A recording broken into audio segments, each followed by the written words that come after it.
সুপ্রিয় দ্বাদশ শ্রেণীর ছাত্রছাত্রীরা, হিসাব বিজ্ঞান দ্বিতীয় পত্রের আরেকটি ক্লাসে তোমাদেরকে স্বাগতম। আলোচনা করছি অধ্যায় প্রথম প্রাপ্য সময় হিসাব রক্ষণ নিয়ে।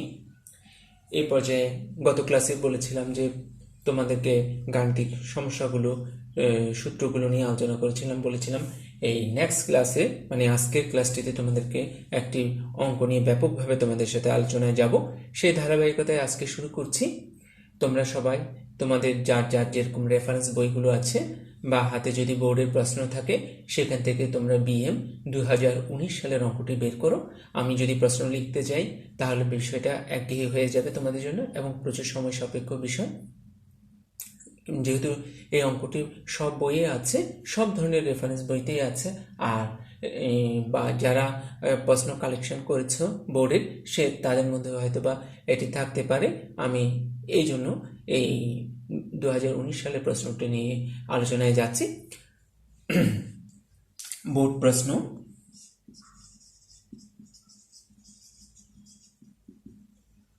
বিএম 2019।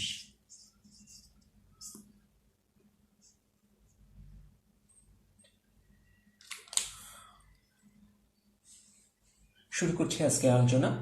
প্রশ্নটি ছিল এরকম, প্রশ্নটি আগে একটু পড়ে শোনাচ্ছি তোমাদেরকে। যমুনা কোং এর নিম্নলিখিত তথ্যাবলী অবলম্বন করে প্রয়োজনীয় জাবেদা দাখিলা, মানে আমাদেরকে একটি জাবেদা দাখিলা দেখাতে বলা হয়েছে। তাহলে আমরা শুরুতেই জাবেদা দাখিলা শুরু করব। সেহেতু আমরা লিখে ফেলি যমুনা কোং এর জাবেদা দাখিলা। এবার একটা ছোট করে জাবেদা ঘর করে ফেলছি।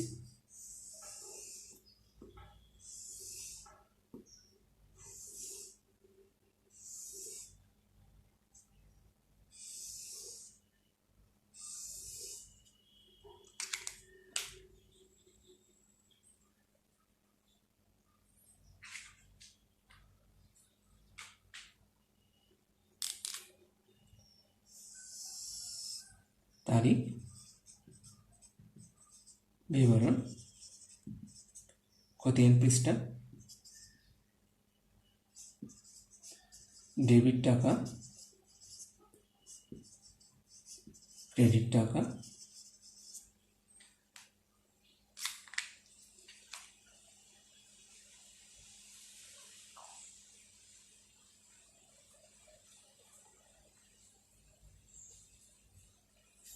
দ্রুততার সাথে তোমরা জাবেদা ঘরটি করে নাও।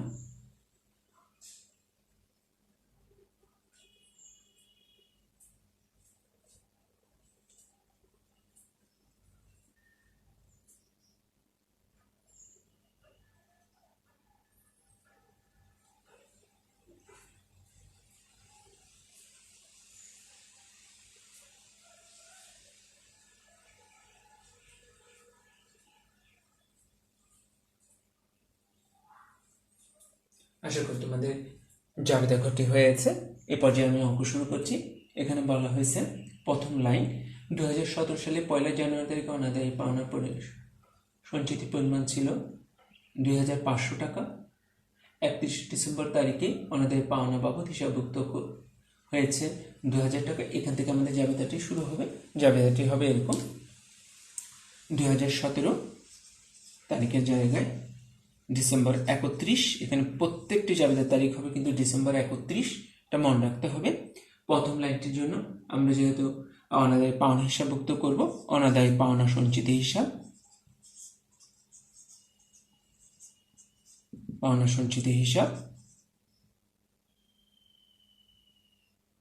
ডেবিট একটু না লিখলেও হয়, তফাৎ দিয়ে লিখলে হয় একটু, প্রাপ্য হিসাব 2000 যেহেতু অনাদায়ী পাওনা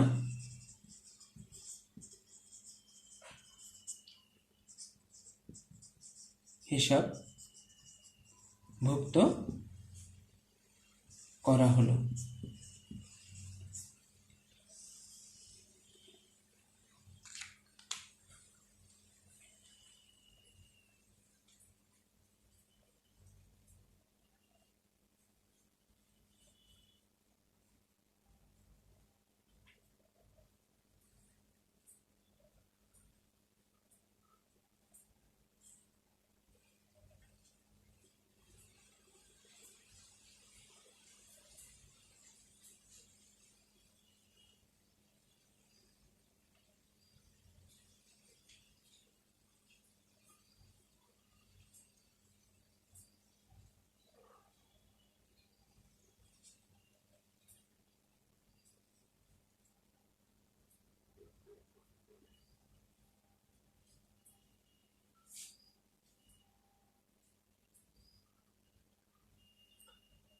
তারপরে বলা হয়েছে উক্ত তারিখে প্রাপ্য হিসেবের পরিমাণ ছিল 20,000 টাকা, এর উপর 10% হারে অনাদায়ী পাওনা সঞ্চিতি তৈরি করতে হবে।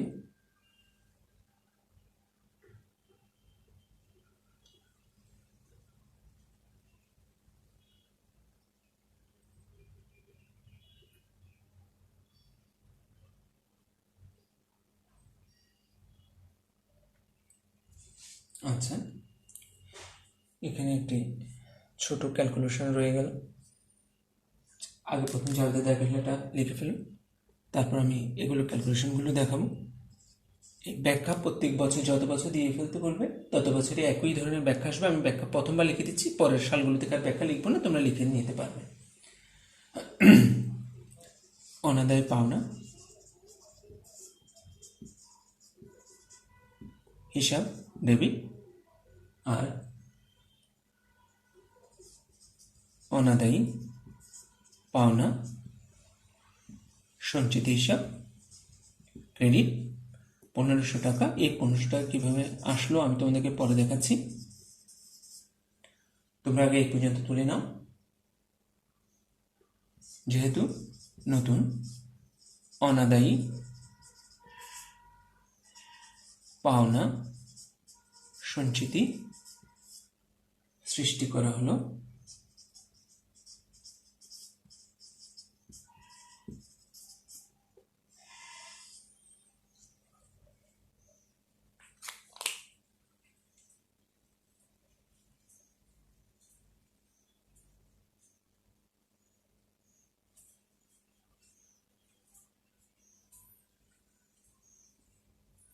এখানে জাবেদার পর্যায়টি শেষ করে আমি তোমাদেরকে 1500 টাকার হিসাবটা কিভাবে আসছে দেখা দিব।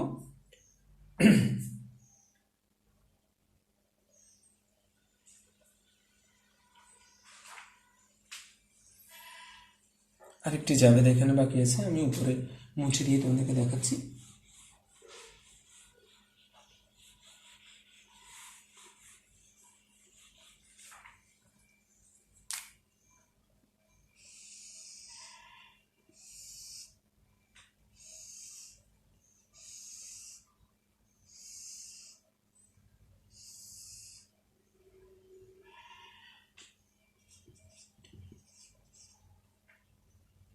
বিষয়দায় বিবরণী অনেকে লেখে, আয়সার সংক্ষেপ অনেকে লেখে, আমি আয়সার সংক্ষেপ লিখছি।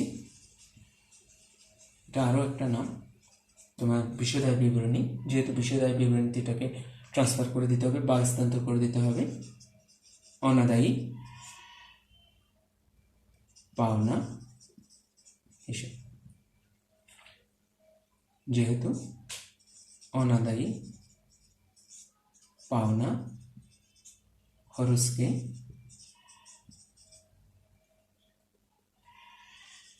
আয়সার সংক্ষেপ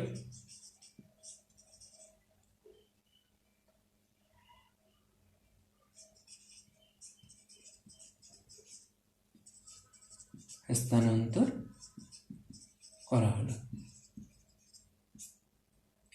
ওই সেই 1500 টাকা।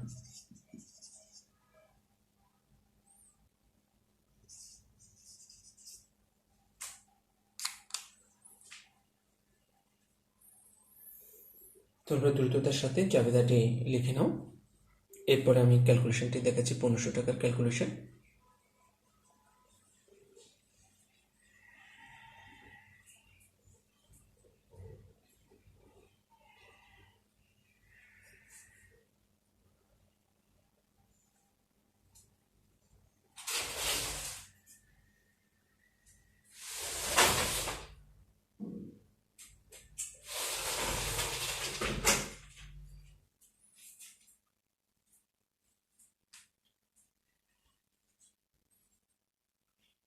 আমি একটু পড়ে দিচ্ছি যদি আমার লেখা বুঝতে অসুবিধা হয় তোমাদের। 2017 সাল কথাটি ছিল জাবেদার দাখিলা উপরে লিখতে হবে যমুনা কৌমের জাবেদা দাখিলা। 2017 ডিসেম্বর 31 অনাদায় পাওনা সঞ্চিত হিসাব ডেবিট, প্রাপ্য হিসাব ক্রেডিট। 2000 যেহেতু অনাদায় পাওনা হিসাবভুক্ত করা হলো। এরপরে হচ্ছে ডিসেম্বর 31 অনাদায় পাওনা হিসাব ডেবিট, অনাদায় পাওনা সঞ্চিত হিসাব ক্রেডিট। 1500, 1500, যেহেতু নতুন অনাদায় পাওনা সঞ্চিতি সৃষ্টি করা হলো। তারপরটি ছিল তৃতীয় নম্বর জাবেদা দাখিলা ডিসেম্বর 31, আয় সার সংক্ষেপ। অনেকে বলে দিচ্ছি আমি এটাকে বিশদ আয় বিবরণী লেখে, অনেকে শুধু আয় বিবরণীও লেখে, আমি আয় সার সংক্ষেপ লিখছি। তোমরা চাইলে যদি তোমাদের চাও তোমরা আয় বিবরণীও লিখতে পারো, কোনো সমস্যা হবে না। আয় সার সংক্ষেপ, ডেবিট অনাদায় পাওনা হিসাব, ক্রেডিট, যেহেতু অনাদায় পাওনা খরচকে আয় সার সংক্ষেপে বা আয় বিবরণীতে স্থানান্তর করা হলো। আচ্ছা, এখন আমাদের কথা হচ্ছে কিভাবে আমরা এই 1500 টাকা পেলাম। আচ্ছা, তাহলে আমি উপরের একটু মুছে দিয়ে আমি আবার একটু বুঝিয়ে দিচ্ছি। আমাদের প্রথমত টাকা ছিল 20,000, কারণ আমাদেরকে বলা হয়েছিল যে 20,000 টাকা, এটাকে তোমরা খসড়া নাম দিতে পারো, একদম অঙ্কের শেষ পৃষ্ঠায় যে করতে পারো, জাবেদার মধ্যখানে এটা আনতে পারবে না। খসড়া 20,000 টাকা থেকে আমাদের অনাদায় পাওনা বাবদ হিসাবভুক্ত করা হয়েছে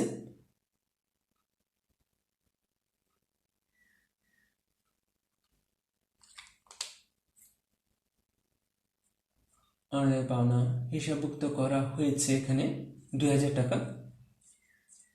তাহলে এবং এর উপর অনাদায় প্রাপ্য হিসাবের পরিমাণ ছিল 20,000 টাকা, এর উপর 10% হারে অনাদায় পাওনা সঞ্চিতি তৈরি করতে হবে। তাহলে এটার উপর 10% হচ্ছে 2,000 টাকা। 2,000 টাকা থেকে আগের থেকে ছিল 2,000 টাকা,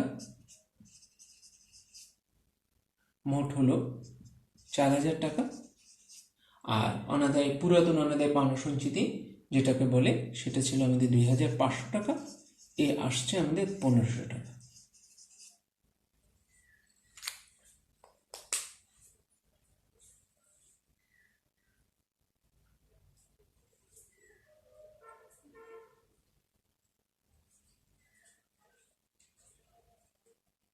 তোমরা দ্রুততার সাথে খসড়াটি ধরে নাও। খসড়াটা আমি বলছি একদম অঙ্কের, আমাদের আরো দুটি খতিয়ান আছে, এই খতিয়ানেরও পরের পৃষ্ঠাটাতে যে একদম খোলামেলা একটা পৃষ্ঠাতে যে এই খসড়াটি করে দিতে হবে তোমাদেরকে। খসড়া না করলে অনেক সময় এই অঙ্কের নাম্বার কেটে দেয়, কারণ খসড়াটি এখানে আসুন।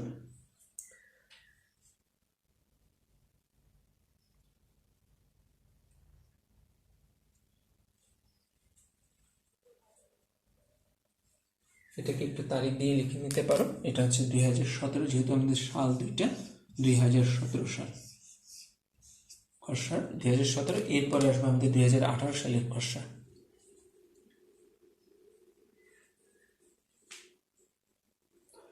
আমি একটু বলে দিচ্ছি, 20,000 ছিল দেনাদারের পরিমাণ, এর উপরে আমাদেরকে 10% ধরতে বলেছে, সেহেতু 20,000-এর 10% হচ্ছে 2,000।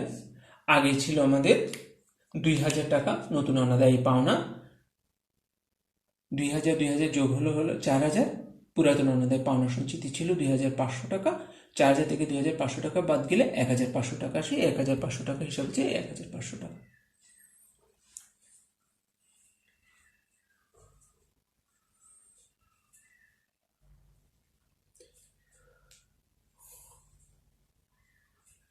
আশা করছি তোমাদের এরই মধ্যে এগুলো তোলা হয়ে গেছে।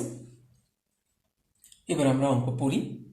তোমরা এই নিচের থেকে 2018 সাল দিয়ে শুরু করবা। আমার যেহেতু জাবেদা এবং জাবেদা দাখিলাগুলো একই রকম আসবে, আমি আর মুছছি না, কারণ মুছতে গেলে অনেকটা সময় নষ্ট হয়ে যাবে। আচ্ছা, আমি এটাকে 2018 করে দিচ্ছি।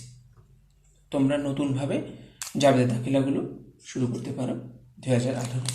পরি প্রশ্নটি একটু।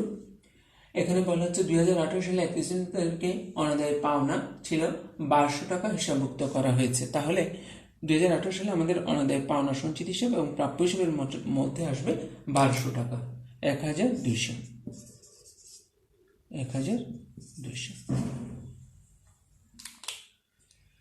অনাদায় পাওনা সঞ্চিত হিসাব ডেবিট 1,200, প্রাপ্য হিসাব হচ্ছে ক্রেডিট 1,200।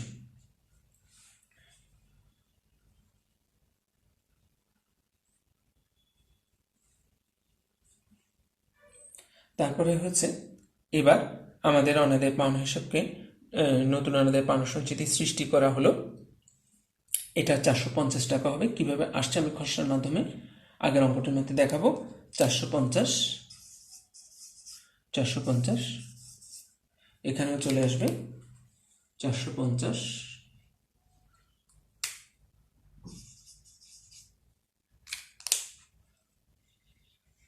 450।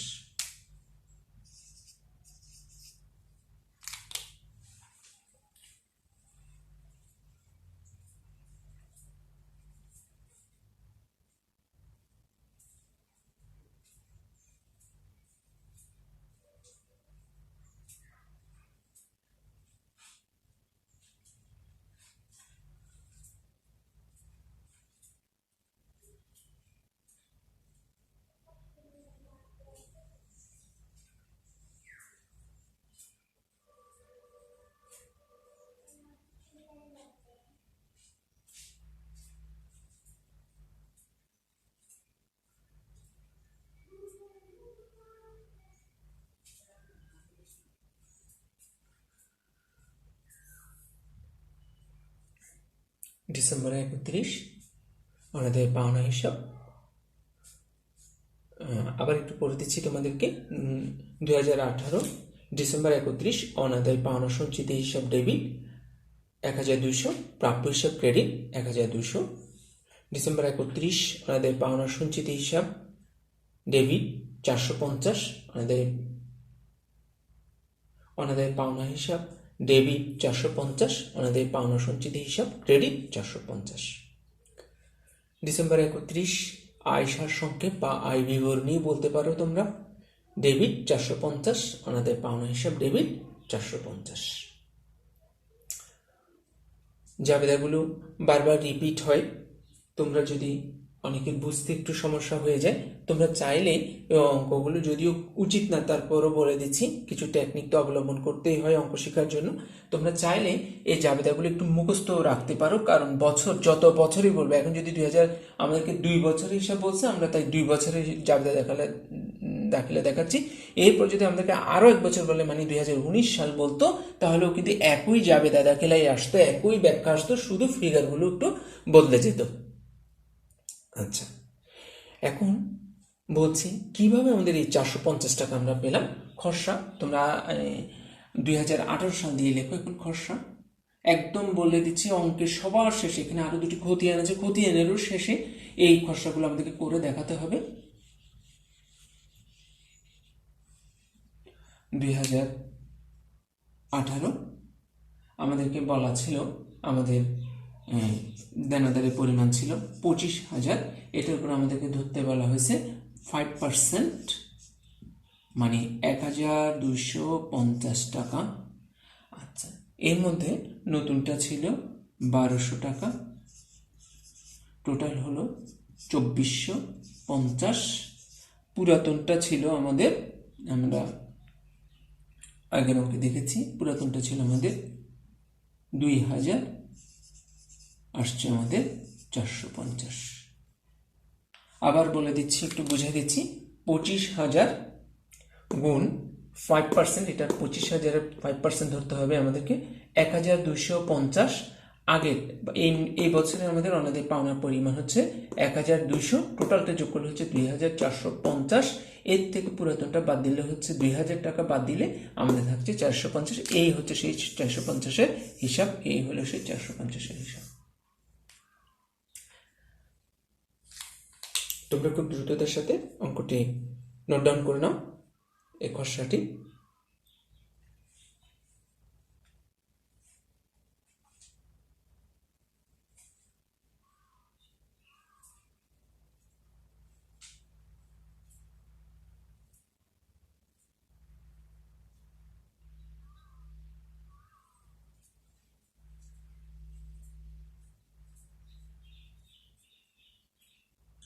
আবার একটু বলে দিচ্ছি, 25,000 গুণ 5%, 1250। এই বছর আমাদের নতুন অনাদায় পাওনার পরিমাণ ছিল 1200, টোটালটি যোগ হলো 2450 বিয়োগ 2000, পুরাতন অনাদায় পাওনার পরিমাণ ছিল, অনাদায় পাওনা সঞ্চিত পরিমাণ ছিল 2000, সমান হচ্ছে আমাদের 450। আচ্ছা,